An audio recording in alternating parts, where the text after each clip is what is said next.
Hello and welcome to Season 3 of Voice After 50, the podcast for women who know there is more to them than the roles they've played, the expectations they've met, and the things they've quietly endured. I'm Beverley and I'm really glad you're here. I want to start today's episode by painting a picture. I want you to imagine something with me. Imagine a bottle of wine. And we're not talking about just any wine, not something you picked up from the local supermarket because it's on offer. No, I'm talking about Domaine de la Romanie Conti, 1945. Excuse the mispronunciation. Only 600 bottles were ever produced, and the vineyard in Burgundy, France, is itself regarded as one of the greatest wine producers in the world. Its wines are not just beverages, they're considered cultural treasures. And according to the Best of Wines website, visits to the vineyard are exclusively reserved for a specially selected few, like wine importers and journalists. In 2018, a single bottle sold at auction for around £430,000. Now, let's just think about this for a moment and really picture that bottle. Think about the quality, its legacy, its history. So would you expect to pay, say, £10 for it and then drink it out of a throwaway plastic cup? Well, of course not, because instinctively we understand that when something is considered to be special, rare, layered and valuable, it's treated with care and respect. And this is where I want to bring it back to you. That wine is rare because of what went into it. Time, care, expertise and history. And so are you. You are rare. So why, with all your knowledge, gifts, talents, wisdom and fine self, would you keep pouring yourself into places, people and expectations that don't hold you with the same care? Why would you put up with rubbish?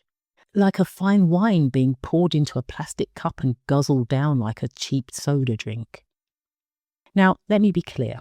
When I say your gifts, talents, wisdom and fine self, what I mean is your life experience, the resilience you've built, the emotional intelligence you've developed, the skills you've learned, often the hard way, the empathy, creativity, insight and strength that come with time. And when I say putting up with rubbish, I mean compromising in ways that benefit others but drain you. Overgiving, over-explaining, over-accommodating. Saying yes when every fibre of your being is screaming no.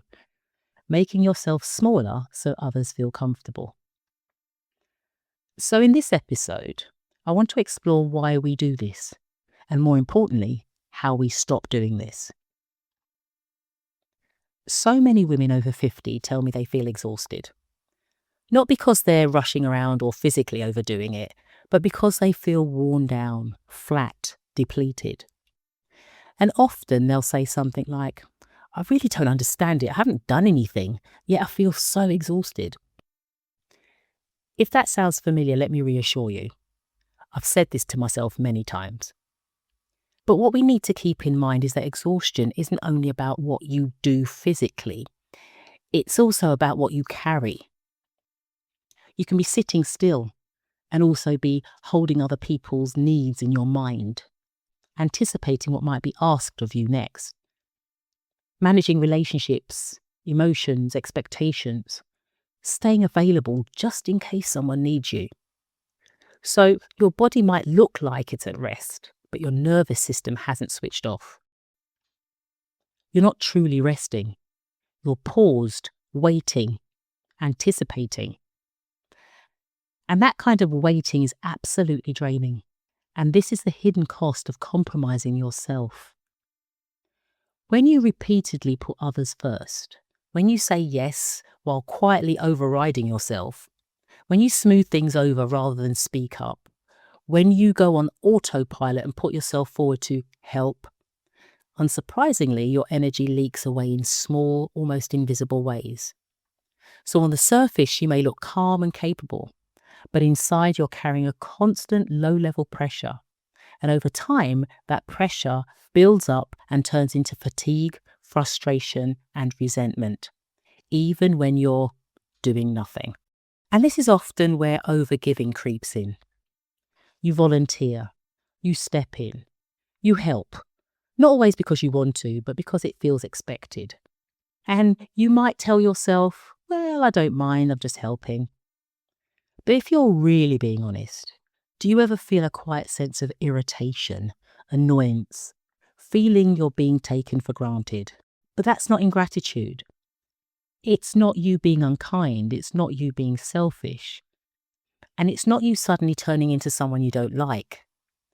It's your system sending you information. It's your body and mind saying, something here isn't balanced anymore. Because when you're giving from choice, there's energy. But when you're giving from obligation, there's a cost. And when that cost keeps going unnoticed, your system starts to speak up. First as tiredness, then as irritation, then as resentment. Not because you're ungrateful, but because you've been overriding yourself for so long. But what do you mean by ungrateful, Beverley? I hear you say. Well, gratitude becomes relevant because many women have been taught to use it to silence themselves. We hear messages like, be grateful you're needed. At least you're useful. Others have it worse. You should just be thankful you can help. So when frustration or resentment shows up, the immediate reaction is often, oh, I shouldn't feel this way, I should be grateful. Gratitude is healthy when it's genuine, but it becomes harmful when it's used to dismiss exhaustion or override boundaries, excuse imbalance, or shame yourself into continuing something that drains you. In other words, gratitude stops being appreciation and starts becoming self-silencing. Here's a powerful question I invite you to sit with. Think about a time when you stepped in, volunteered yourself, and took up the mantle. And in that moment, if you were facing yourself and asked yourself the question, why are you actually doing this? What would you say? Not the polite answer, not the socially acceptable one, the real one. Psychologists suggest that chronic overgiving often stems from approval-seeking behaviour, something rooted in early life expectations. Dr. Carl Rogers, a humanistic psychologist, spoke about conditional positive regard, the idea that love and acceptance are given only when we behave in certain ways. Many of us learned very young that being helpful is equated with being liked, being needed is equated with being valued, being agreeable is equated with being safe. Psychologist Harriet Lerner, who writes extensively about women, anger and boundaries, explains that women are often socialised to prioritise harmony over honesty, even when it costs them their own well-being. And the thing is, that learned behaviour and responses doesn't magically disappear as we age. I want to share something personal with you. At the grand age of 57, I finally realised something about myself. And when I say finally, I mean very recently. I'm the sort of person who will constantly offer to help, step in, do, support, be relied upon, etc., etc. And I realised, which is what inspired this episode, that I was not necessarily doing this just out of kindness. Although I will say I am kind. But it was the result of a desire to be valued. Somewhere along the way, I had equated being needed with being worthy. If I was recognised, praised, relied upon, then I felt validated. And yes, it stemmed from childhood, and that's a story for another episode. But what matters is this. I realised that I had outsourced my self-worth. And perhaps you have too. Here's the beautiful thing I found about getting older. If we let it happen, we get to wake up. We get to question the patterns we've been repeating for decades. And I've also come to understand this truth.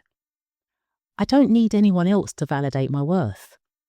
My value doesn't come from how much I give, fix, or sacrifice. It comes from who I am. And the same is true for you. You are not valuable because you help everyone else. You are valuable, full stop. Now, let's talk about boundaries. I'm not saying stop choosing to volunteer, support, or be the go-to person. That's fine. But what I am saying, and this is key, set limits. Because if you don't, other people will set them for you, and they'll usually, and not necessarily maliciously, benefit themselves. So watch out for the phrases like, oh, she'll do it. Oh, just ask Beverley. You're so good at these things. Oh, you know how to do it. What starts as appreciation can quietly turn into entitlement and expectation. And before you know it, your generosity has become your job. When approval and love in childhood were linked to being helpful, capable, emotionally available, we grow into adults who feel responsible for everyone's problems, everyone's feelings, everyone's comfort. And we become the women who anticipate needs before they're voiced, fix things that were never asked to fix, carry emotional loads that aren't asked to carry. And we tell ourselves, well, that's just how I am. But is it? Or is it how you learn to be? Here's what I want you to remember today. You are rare. You are layered, you are complex, and you are valuable. And it's time you treated yourself accordingly. That means pausing before saying yes, allowing discomfort when you say no, letting others manage their own lives, choosing yourself without apology. This isn't selfish. This is you looking out for you, as you're supposed to. Be your own go-to person. So I'll leave you with this. If seeing yourself as priceless meant you no longer had to prove your value, how might your days feel different? Who might you disappoint and be okay with that? What might you finally give yourself permission to step back from? And what might become possible if you treated yourself with the same care you so freely offer others? Sit with that. And next time you're about to overextend, overgive, or overcompromise, ask yourself, am I honouring my worth or pouring myself into a plastic cup? Thank you for listening to Voice After 50. Until next time, value yourself like the rare, exquisite vintage you are. Talk soon. A quick note. The content of this and all podcast episodes is for general information and entertainment purposes only. It's not professional advice, counselling or therapy. Please consult a qualified professional for any personal, medical or psychological concerns. If you enjoyed this episode, don't forget to follow the podcast so you never miss an update. Follow and join me on Instagram at Voice After 50 and Facebook, where we can continue these conversations, share reflections and support each other through all the twists and turns life after 50 brings.